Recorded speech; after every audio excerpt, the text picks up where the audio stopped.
Et puis le grand format de ce journal nous conduit dans la cité de Bafoudy. Chez Gawa compte à ce jour 2 orphelinats. Vivre et apprendre l'orphelinat Giuseppe et Margherita Coletta. Le dernier accueille des nourrissons placés par les soins des services de l'action sociale. Une structure qui soulage bien des ménages, des familles qui le plus souvent ne savent pas comment s'occuper des orphelins. C'est un dossier signé Basile Bassolé et Fortuné Olo Christophe-Da. Le centre Giuseppe et Margherita Coletta est l'un des 2 orphelinats que compte la région du Sud-Ouest.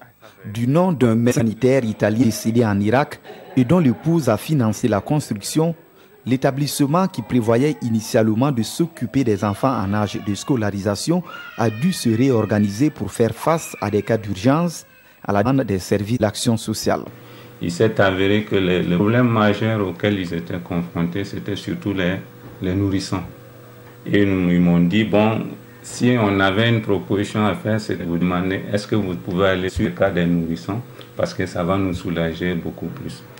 14 tout-petits sont pensionnaires du centre qui en a accueilli 21 au total depuis son ouverture en janvier 2014. Au sein de ces nouveaux, un personnel nourrice et de la directrice du centre.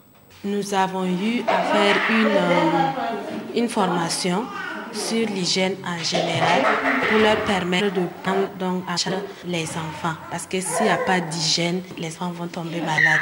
Ensuite, au niveau de l'affection, on leur donne une petite notion pour permettre de savoir que quand un enfant te touche, c'est quelque chose. Les enfants admis dans le centre Giuseppe et Margherita Coletta sont essentiellement des orphelins, des enfants trouvés ou abandonnés et ceux dont les parents sont incapables de s'en occuper.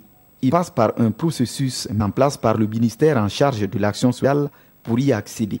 Nous ne sommes pas un enfant qui arrive directement ici amené par une personne. Non. Il y a des fiches de placement qui sont renseignées par les services sociaux et c'est eux qui vous accompagnent pour amener l'enfant ici. Et ils ont en charge d'informer aussi le procureur par rapport à la présence de cet enfant. Dans le principe de cet orphelinat, les enfants restent tout au plus 18 mois avant de retourner dans leur famille d'origine. Mais certains parents semblent avoir décidé autrement. Nous voulons faire sortir ceux qui sont arrivés à être intégrés dans leur famille. Mais jusque-là, les parents, quand on les appelle, ne décrochent pas. Au problème de place évident dans cette structure qui a la capacité d'accueillir 30 enfants, s'ajoutent les frais liés à son fonctionnement de plus en plus difficilement supportables. Parfois, ce n'est pas grand-chose qu'on attend. Je dis, si chacun donne une boîte de lait, 30 personnes, ça fait 30 boîtes de lait. Cette insuffisance de moyens est aussi valable pour l'autre centre d'accueil des enfants démunis du Sud-Ouest, basé également à Djébougou.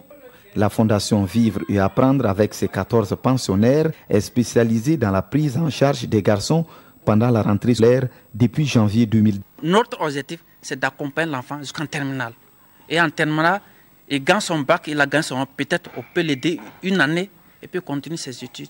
Malgré la modestie des moyens, les promoteurs de ces structures se félicitent du chemin parcouru et espèrent trouver les ressources pour continuer leurs œuvres.